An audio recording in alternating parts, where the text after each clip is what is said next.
Bismillahirrahmanirrahim.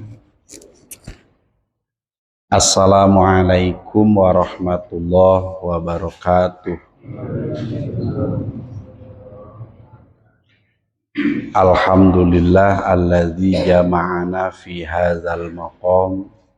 Wassalatu wassalamu ala sayyidina Muhammadin sallallahu alaihi wasallam khairil anam wa ala alihi wa ashabihi zawil jiddi wal kiram. Asyhadu an la ilaha illallah wahdahu la syarika lahu dzul jalali wal ikram, wa asyhadu anna Muhammadan abduhu wa rasuluhu sayyidul arabi wal ajam. A'udzu billahi minasy syaithanir rajim. Bismillahirrahmanirrahim. Maka li basyarin ayyutiyahullahul kitaba wal hukma wan nubuwah tsumma yaqula linnasi kunu ibadan li min dunillah walakin kunu rabbaniyina bima kuntum tu'allimunal kitaba wa bima kuntum tadrusun. Alhamdulillah, Allah amanahkan usia kita sampai pada bulan Sya'ban ini ya, menjelang bulan Ramadan. Allahumma barik lana fi Sya'ban wa ballighna Ramadan. Salawat salam semoga terlimpah pada Nabi kita Nabi Muhammad sallallahu alaihi wasallam. Jamaah rahimakumullah, sebelum dimulai kajian kita hari ini, saya tadi dapat kabar salah satu jamaah kita Pak Suryadi ya bin Ot Itong bin Bapak Itong atau sering kita kenal Pak Yon, balasan berlipat. Kalaupun ada kealfaan, kekhilafan, dosa, mudah-mudahan ada dalam ampunan maghfirah Allah, terutama mudah-mudahan bisa melanjutkan kebaikan almarhum. Ala hadhihi niyat wa kulli niyatin shalihah. Al-Fatihah. A'udzu billahi minasy syaithanir rajim. Bismillahirrahmanirrahim. Alhamdulillahi rabbil alamin arrahmanir rahim maliki yaumiddin. Iyyaka na'budu wa iyyaka nasta'in. Ihdinas siratal mustaqim. Siratal ladzina an'amta 'alaihim ghairil maghdubi 'alaihim waladdallin. Sedikit memotivasi saya dan jamaah kita masuk di bulan Sya'ban sebelum masuk Ramadan. Dalam riwayat An-Nasai dan Imam Ahmad, terkadang manusia melupakan bulan Sya'ban karena diapit oleh 2 bulan yang super istimewa, Rajab dan Ramadan. Dzalika syahrun yaghfulu anhun nasu baina Rajab wa Ramadan. Seringkali dilupakan tuh ya. Padahal wa huwa syahrun turfa'u fihil a'malu ila rabbil alamin. Padahal di bulan ini juga akan dilaporkan, diangkat amal Ramadan. Untung udah lewat, sekarang udah tanggal 7 ya. Nah, tapi Rasul paham, sepertinya jamaah Al-Hidayah termasuk saya juga jarang untuk puasa 1 bulan di bulan Sya'ban ya. Ramadan aja terengah-engah gitu. Tapi artinya kalau nanti tahun depan mau bulan Sya'ban 1 bulan nggak apa-apa. Tapi ulah Sya'ban puasa, terus Ramadan mopok gitu. Nah, dalam hadis itu Rasulullah melanjutkan, khudzu minal amali ma tutikunahu. Lakukan amal sesuai kemampuan kalian.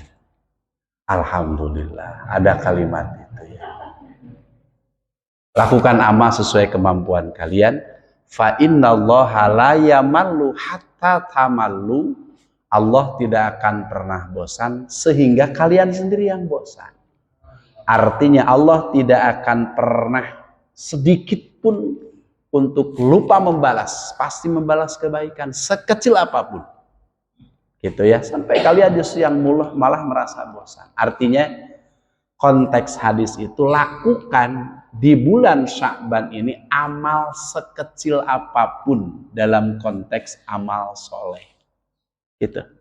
Bahkan hadis itu dilanjutkan kan yang bisa kita lakukan dalam konteks amal kebaikan. Tong nanya, kenanya terjadi-jadi.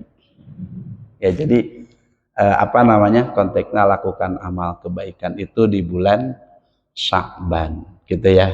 Cuma mungkin kalau tidak nyambung dari awal sebelum nisfu Sya'ban, dalam fikih itu memang dianjurkan untuk tidak. Kenapa? Ayah kemungkinan mopo, tahu mopo gak sih? Akan ada kemungkinan pas Ramadan gak kuat gitu. Jadi kalau lewat tanggal 15 mah dari sininya belum, 1 sampai 13 gak ada puasa, maka setelah tanggal 15 dianjurkan gak puasa. Kalau mau nyambung sebelum tanggal 15 ini, gitu ya. Bahkan 1 hari atau 2 hari sebelum Ramadan itu malah termasuk yang mendekati haram. Kalau memang sebelumnya nggak nyambung, nggak biasa, gitu ya. Nah, tapi ada satu saum yang harus dilakukan walaupun di akhir Sya'ban sekalipun. Apa itu? Puasa qadha. Biasanya ibu-ibu ya, istri kita atau anak kita yang perempuan nih, ingetin, khawatir ada halangan pada saat Ramadan kemarin. Ayat surat Al-Baqarah 159 160 dalam unwan tahtal unwan, temanya adalah kitmanul ilmi syar'i, menyembunyikan ilmu syariat, gitu ya. Sekarang kita masuk pada hukum syarak syariat yang terkandung di 2 ayat itu. Sebelumnya Isa jam berapa sih? Setengah 34 ya. Oke, baik. Al-hukmul awwalu hal hadhil ayatu khossatun bi ahbaril yahudi wan nasara. Hukum yang pertama, apakah ayat ini khusus untuk ahbarnya Yahudi atau ahbarnya Nasrani? Ahbar itu orang pintarnya Yahudi atau Nasoro, gitu ya. Ulamanya mereka. Apakah khusus untuk mereka, gitu ya? Karena kan asbabun nuzulnya memang tentang mereka. Innalladzina yaktumuna ma anzalna minal bayyinat. Sesungguhnya orang-orang yang menyembunyikan apa yang telah Allah turunkan. Sehingga di ayat berikutnya kan, di ujung ayatnya, ulaikal ladzina yal'anuhumullah wa yal'anuhumul la'inun. Mereka ini orang-orang yang dilaknat oleh Allah dan dilaknat oleh makhluk yang layak melaknatnya, gitu ya. Nah, apakah untuk mereka saja?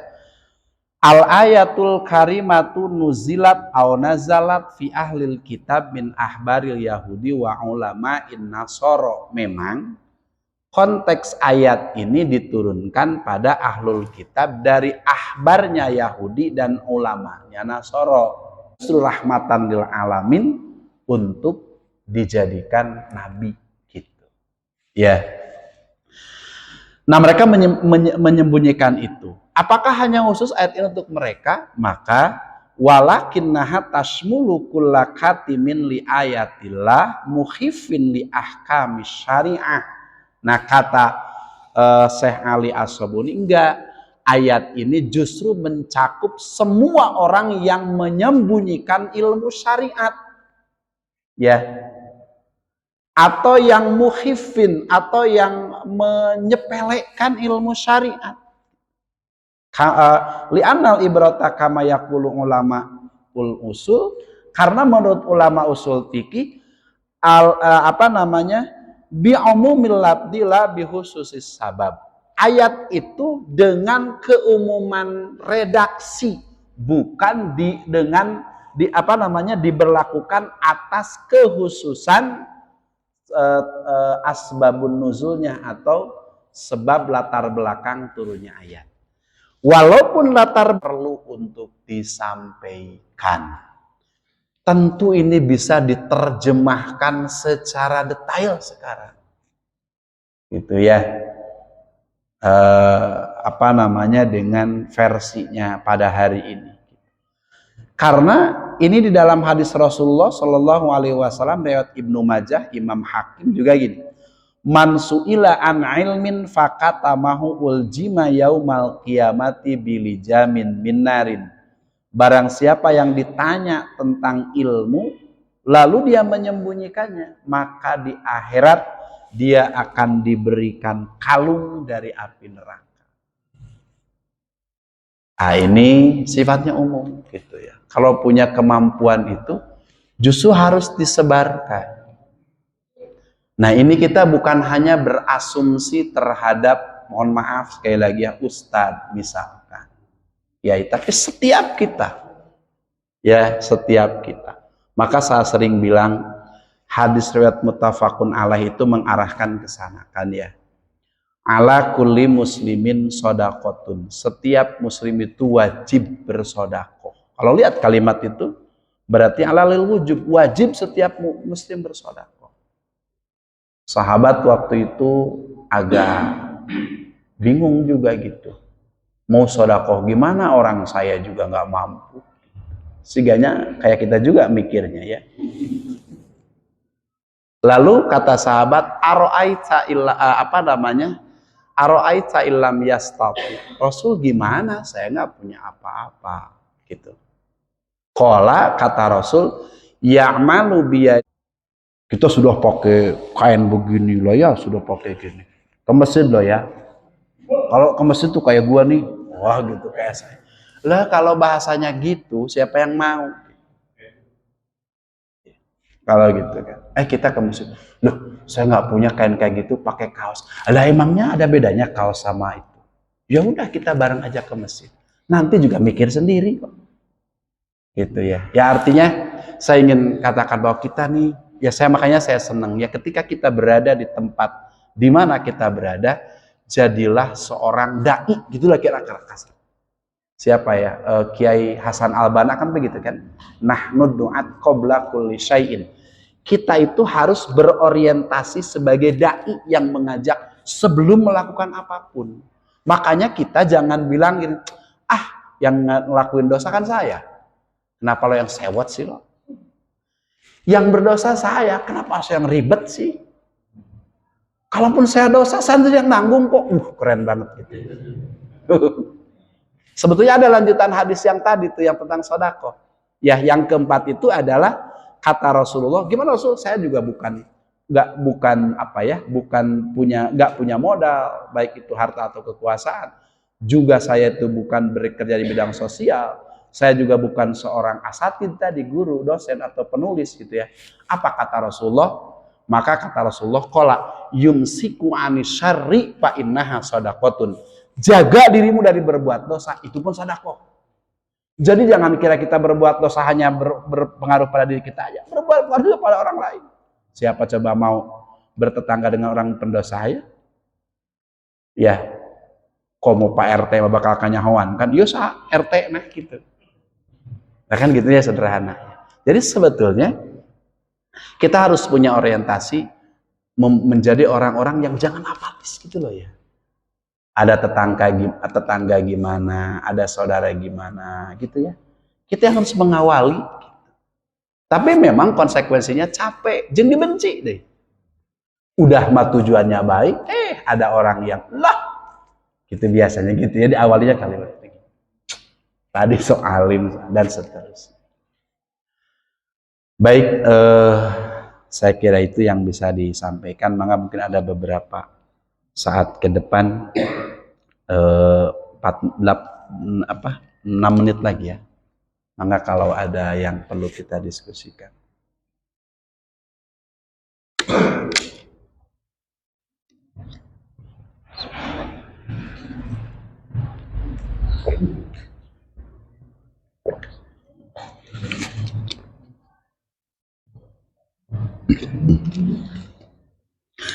Materi berikutnya itu nanti al-hukmus tsani itu hal yajuzu ahdul ajri ala ta'limil Qur'an wa ulumuddin.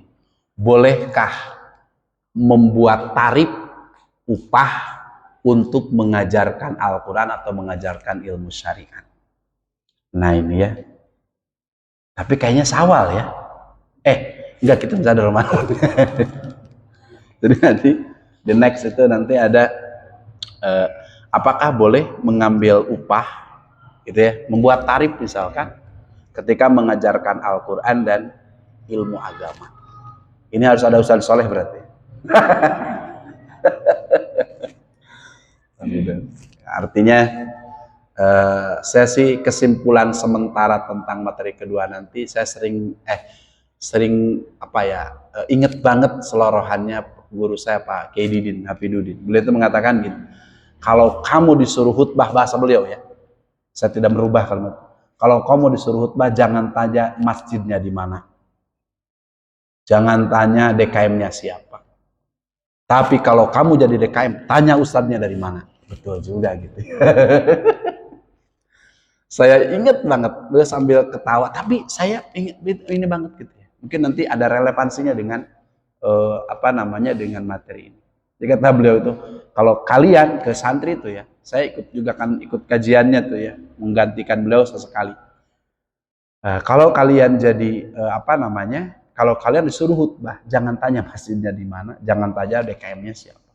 Tapi kalau kamu jadi DKM, tanya ustadznya dari mana, tanya ustadznya siapa. Ya juga ya gitu. Baik, ada pertanyaan?